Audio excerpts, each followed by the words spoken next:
Litigavano da giorni. Sempre le stesse frasi. Le stesse promesse che ormai non significavano più niente. Lei uscì dalla casa sbattendo la porta. Non forte, non abbastanza da romperla, ma abbastanza da far capire una cosa. Basta.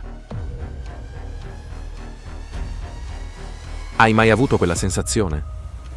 Quella in cui il mondo intero ti irrita, anche il respiro delle persone che ami. Quella in cui tutto diventa rumore e l'unica cosa che vuoi è sparire per qualche ora. Lei voleva solo questo: sparire, prendere fiato, rimettere insieme i pezzi che qualcuno continuava a strapparle dal petto. Il telefono vibrava. Messaggi, scuse, parole vuote, o forse parole troppo piene di cose non dette. Lei spense tutto. Silenzio, finalmente. Guidò fino a casa, stringendo il volante come se volesse spezzarlo. Ogni semaforo sembrava durare un'ora. Ogni ombra sul vetro laterale, troppo lunga. E poi quell'idea, quella domanda velenosa che torna ogni volta: e se avessi sbagliato tutto? Non doveva parlarmi così. Non dovevo rispondere così. Non dovevamo arrivare a quel punto. Ma ormai è successo. E quando succede, qualcosa si spezza. E quando qualcosa si spezza, resta rotto. Arriva davanti al suo portone. Le mani tremano mentre cerca le chiavi. Perché è così agitata? Perché ha quella sensazione? Quella sensazione, come se qualcuno la stesse guardando. Si volta. Nessuno. Ma lo sente comunque. Un peso dietro la nuca. Come un respiro, come un'ombra che non vuole muoversi. La mano scivola dal freddo. Lo stomaco si chiude. La porta era chiusa stamattina. Era chiusa. È sempre chiusa. Perché ora sembra diversa. Buio. Troppo buio. Un buio che sembra aspettarla. Non c'è nessuno, pensa. Ma è davvero sicura? Davvero? Chiude la porta. Scatta il click. Un rumore. Un passo. Una voce. Un respiro. O era nella sua testa? E se la sua testa non fosse più un posto sicuro? Chiavi. Porta. Corridoio. Una routine talmente ovvia da sembrare un rifugio. Ma quella sera, nessun rifugio. Nessuna pace. E se avesse sbagliato tutto? E se non fosse stata lei a litigare, ma qualcosa dentro di lei? E se quello che sente adesso non fosse solo rabbia? Chiuse gli occhi un secondo. Un solo maledetto secondo. E quando li riaprì, qualcosa non tornava. Sai quando senti che c'è un dettaglio fuori posto? Un oggetto spostato di pochi centimetri. Una vibrazione nell'aria che non riesci a spiegare. Sai quel brivido che non capisci se è paranoia o un segnale? Ecco, così. Il corridoio sembrava più stretto, o magari era lei più tesa, più vuota, più fragile. Fece 2 passi. Poi 3. Si fermò. Il cuore le diede un colpo. Forte. Secco. Il corridoio la stringe. Le pareti si chiudono. Il silenzio pesa come una mano sulla nuca. Il corridoio trema, o forse è lei. Il respiro è corto, spezzato, sbagliato. Le pareti sembrano ascoltare. La luce vibra. La casa trattiene il fiato. E allora arriva quella domanda. Quella che non avrebbe mai dovuto dire. Quella che non puoi dire a voce alta senza rischiare di crollare. E se avessi sbagliato tutto? La frase le esce sporca, quasi un sussurro. E se la casa non fosse più casa? Ogni eco sembra rispondere, con un tono che non riconosce. Poi la domanda, quella proibita, quella che brucia. E se io non fossi più io? Il pavimento scricchiola, come se avesse capito. Un'ombra passa, tra la porta e il suo pensiero, troppo veloce per vederla, troppo lenta per ignorarla. E allora arriva il gelo, quello che immobilizza, quello che decide per te. E poi l'altra domanda. Quella peggiore. Quella che la fa gelare completamente. E se lui non è più lui? Non il partner con cui ha litigato. Non l'uomo che conosce da anni. La voce le tremava. O forse tremava la casa. Difficile capire. Ripensa al litigio, alle parole dure, a quel tono, a quello sguardo. Non era suo, non era umano, non era lui. Ma se non era lui, e allora chi è? Qualcuno che ci assomiglia troppo. Qualcuno che usa la sua voce, la sua rabbia, le sue parole.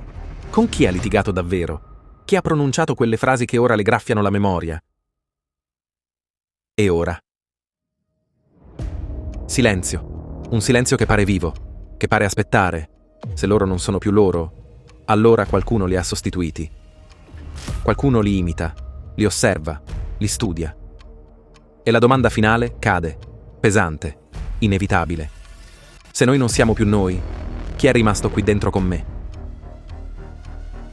Corre verso la sua stanza, ma ogni cosa sembra fuori posto. O è lei che non riconosce più la sua casa? E se la casa non riconoscesse più lei?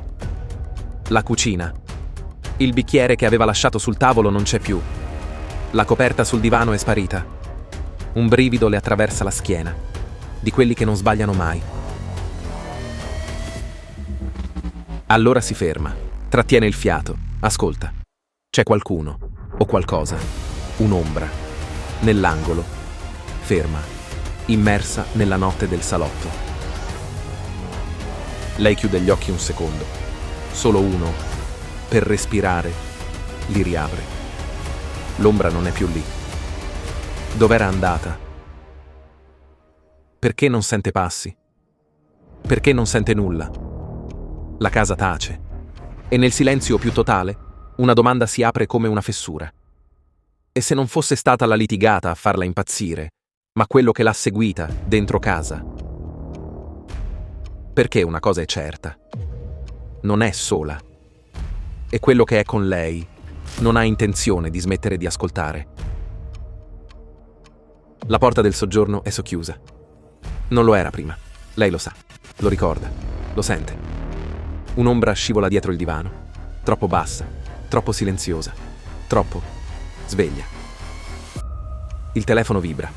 Un colpo secco, una scossa, ma il telefono è spento, completamente. Un'altra vibrazione, poi un'altra e un'altra. Come un cuore che non dovrebbe battere. Lei si avvicina. Passo dopo passo. Ogni passo un errore. Ogni errore un invito. Il soffitto scricchiola, come se qualcosa camminasse sopra di lei, o sotto di lei, o dentro. Il litigio le rimbalza in testa.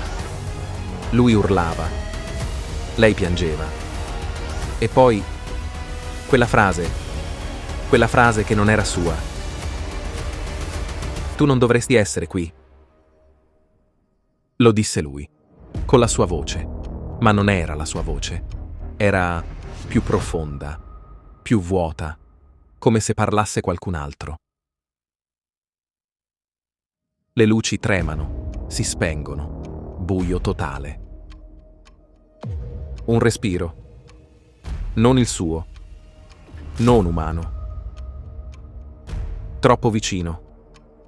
Lei sente il fiato sul collo, gelido, curioso, affamato. Poi una voce, sottile, spezzata, dietro di lei. Non ti riconosco più. Lei si gira, ma non c'è nessuno. O sì. Qualcosa si muove negli angoli. Qualcosa striscia nelle crepe del muro. Qualcosa che ha rubato una faccia. Che ne sta cercando un'altra. La casa pulsa, viva, affamata. Lei corre verso l'uscita. La porta è aperta. Era chiusa, sempre chiusa. Un passo fuori. Aria. Libertà. Ma poi la sente. La voce di lui, alle sue spalle. Dolce. Come un ricordo. Amore. Dove vai?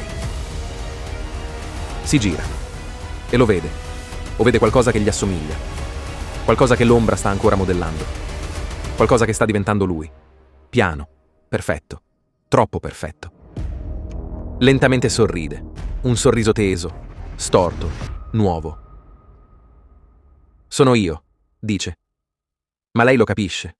Tardi, troppo tardi.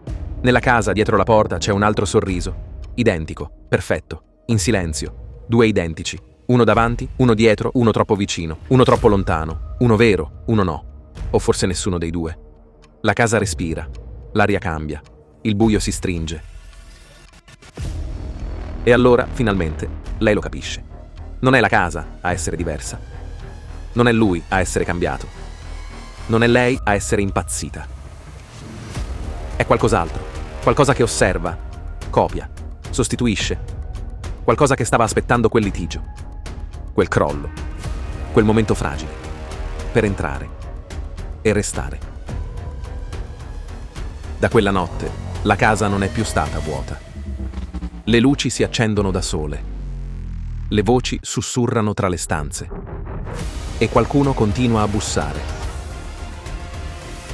Dicono che lei viva ancora lì, o meglio, qualcuno che le somiglia, con il suo volto, con la sua voce, ma con un sorriso troppo perfetto, troppo identico, troppo sbagliato, perché la domanda vera non era mai «e se lui non fosse più lui?». La domanda vera è «e se nessuno lo fosse più?».